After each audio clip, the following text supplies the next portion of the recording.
Hey y'all! Today I'm going to be making a ring. I've been working on a collection recently.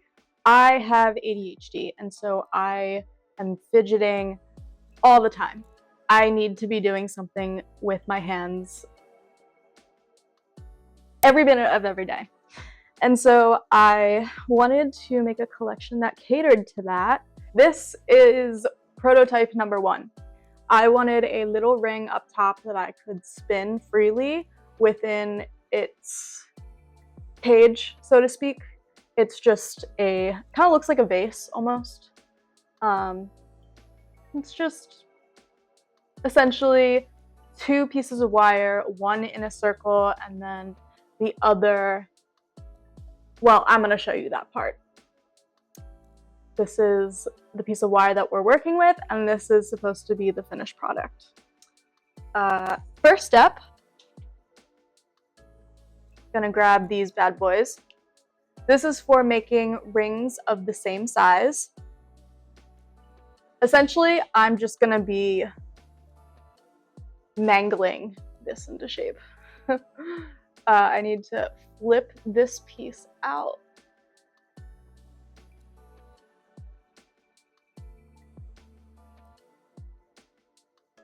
Word. Okay. I'm going to hammer it out later, but this is what we're going to start with, is this general shape. When you're soldering metal, you want the joint to be as flush as possible. Like you want the 2 pieces of metal right next to each other, like touching. Because when you solder, you're essentially melting the metal into each other and joining it with a metal that has a slightly lower melting point than the metal that you're working with. And so you want the solder to flow in between and join those 2 pieces together. This is looking pretty good. All right. Next, we're going to be soldering. These are a pair of reverse tweezers, so you push to open it and you release to lock them. They're good for holding things that you don't want to burn yourself, so perfect for soldering. I'm gonna set that up like so. This is a type of liquid that will stop the metal from getting fire scale, which is when the metal turns a different color just from exposure to heat. So brass will turn like a pink color, and I'm just gonna drop that on here.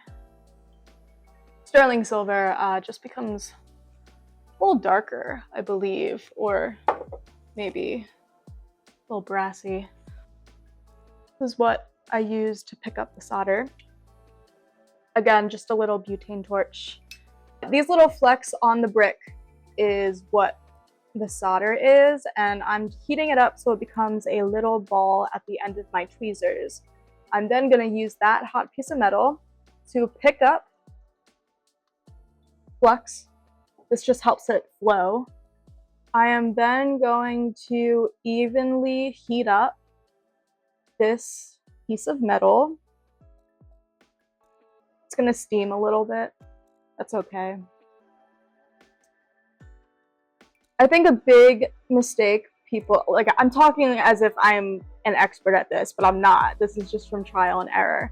But a big mistake that people make when first learning how to solder is that they are working like immediately around the place where the solder is supposed to go and just heating that area. And the solder won't flow if you do it like that.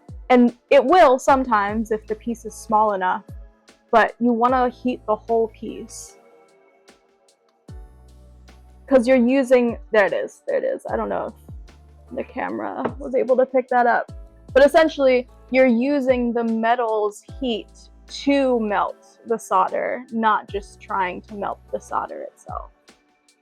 Again, just repeating the process on the other side, gradually heating up the piece of metal, and then using the tweezers to drop the solder right where the joint is going to be.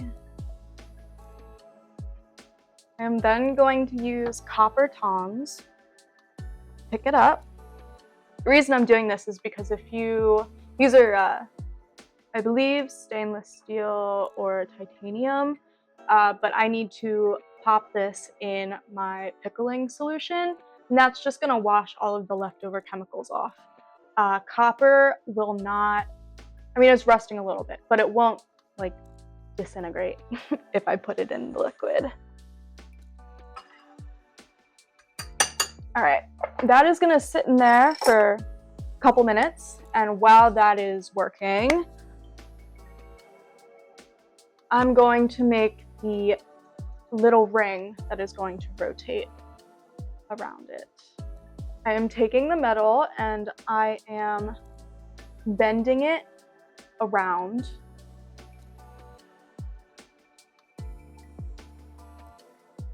I'm making a spiral, is what I'm doing. I want a full ring, so if you can see, there are 2 rows. And what I'm gonna do is I am going to saw off a complete ring. Yeah, that is the best way to explain it. I'm gonna go over here. My handy dandy saw, my bench pin. This stuff I swipe along the blade. It acts as lubricant, just so my blade snaps less often. It still snaps a lot, but it will snap less often. So I am gonna cut like there. And the reason I'm not cutting here is because metal retains its position, or its bend, essentially. So if you bend it one way and then you bend it the other way, it's gonna retain its first position, most likely. So I just want it to be a full curve. So I'm just gonna show you. Easier shown than explained.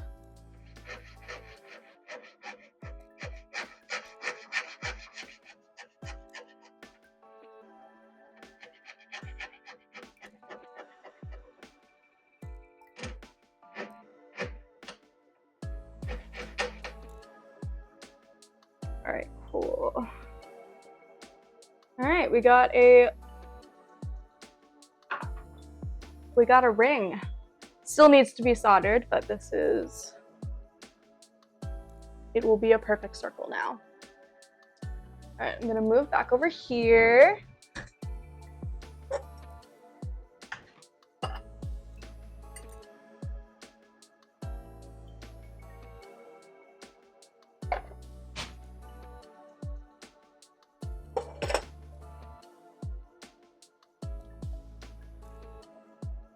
Don't mind me, just need to.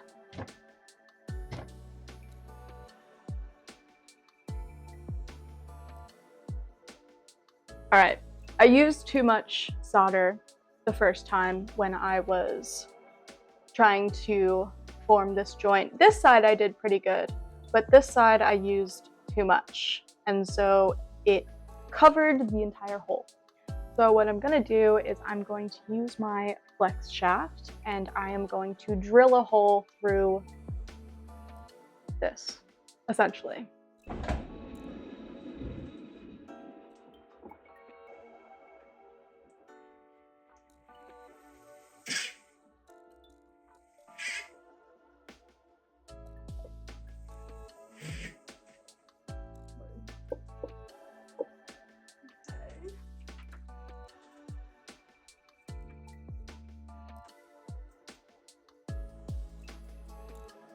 All right, Now, if you look at these two rings, one is not like the other.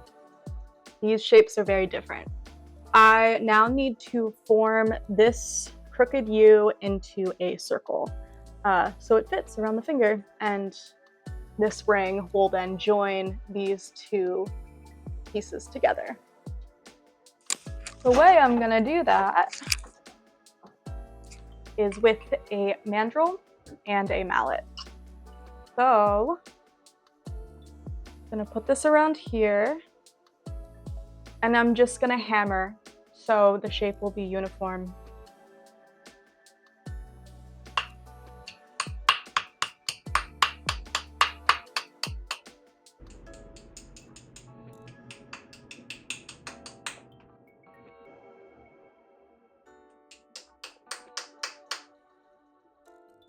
Typically, I would be working against here to stabilize, but I do want to show you guys how I do this. So I'm freeballing it right now. All right, that is pretty good.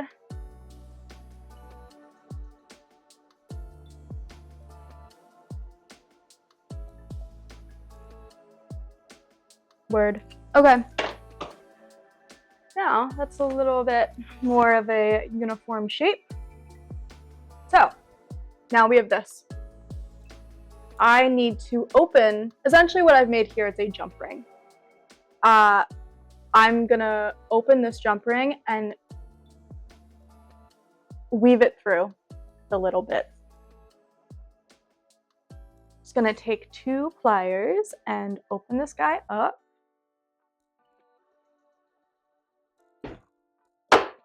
And then I'm going to do that. It's actually not hot anymore, for those of you wondering. Oh, it's a little hot. A little hot. But we persevere. Okay. Now it's through. Now I need to close it.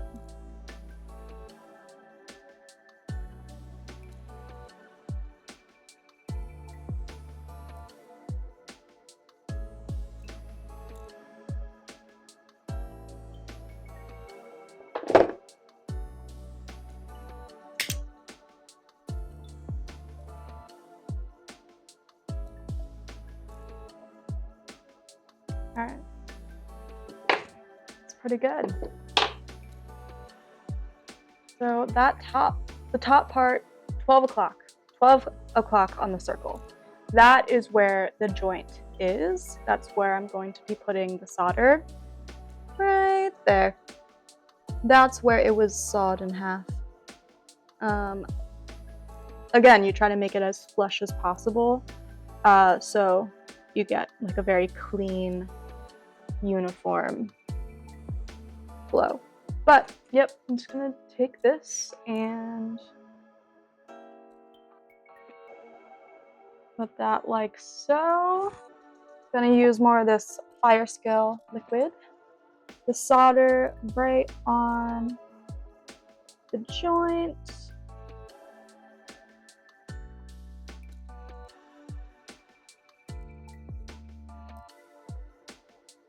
There it is. And ta-da! Beautiful. All right. I'm going to hammer this with the mandrel one more time to get the shape all pretty. And then we're gonna start with the flex shaft and cleaning it up.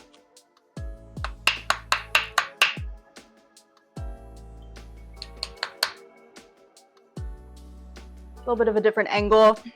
I'm taking my flex shaft and I am gonna transfer out this bit for one of these. It's just a stainless steel wire brush. Okay, so for this, the top part of the ring, where I used the most amount of heat, that's where it's going to be the most dirty. But I'm going to be cleaning up the whole ring. But I'm going to be focusing on the top. There's different ways to go about this. Lots of different bits and brushes that people like to use. I prefer the wire brush because it reaches more surface area and there's a little bit of flexibility, so you can get in those hard to reach places.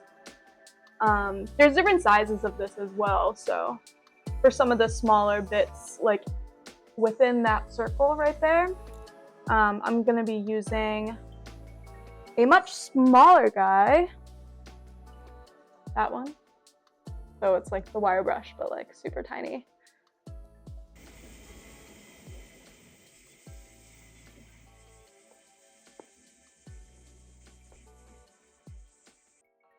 Oh my god, I forgot one of the most important steps. Guys, safety goggles. You have no idea how many times, especially when you first get them, this little wire brush, the wire flex will just fly off and hit you in the face. Typically I'm wearing like these guys, so that kind of takes care of like the glasses, but I would be working like this and I want you guys to see, so I'm just gonna use these. So each step of this process, like I don't do one piece all the way through. Typically I have like 10 pieces going at a time, and I'll do like one step for all 10 and then move on to the next step and do all 10 again. Because the transition between the stations takes longer, and so it's more efficient to do it that way. I'll have like all the projects I'm working on in this little dish right here, and I'll just go through and, you know, polish each one or buff each one or use the wire brush on each one, and it becomes like a little production line. I like this guy because I'm able to get like within the circumference of the ring, which I wasn't able to do with the larger brush. Moving on to pink. Last step, besides polishing cloth.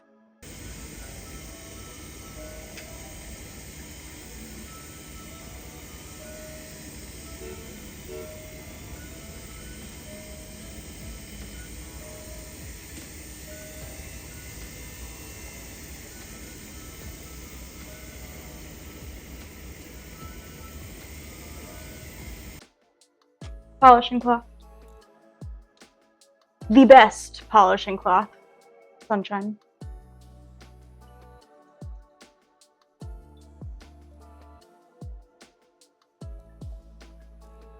This cloth has a polishing agent in it, and so brings out the shine. It makes it really, really shiny. It feels ridiculous.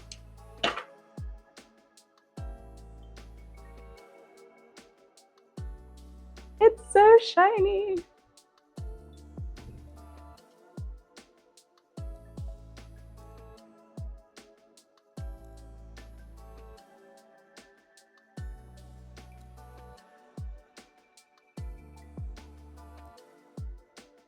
Cute. And this ring spins. A little fidget guy. Look at my pretty hands. They're so clean and polished. Yeah, that's that. I'm all iced out. All right, that is my tutorial. Thank you so much for joining us today. Had a lot of fun. Different, talking people through my process. It actually helps me a lot, just explaining what I'm doing. Because typically, you know, I have my headphones on and I'm just like in this piece of metal, but it's been fun explaining it because it's what I'm passionate about. And I'm sure any artist will tell you that they love talking about things that they're passionate about.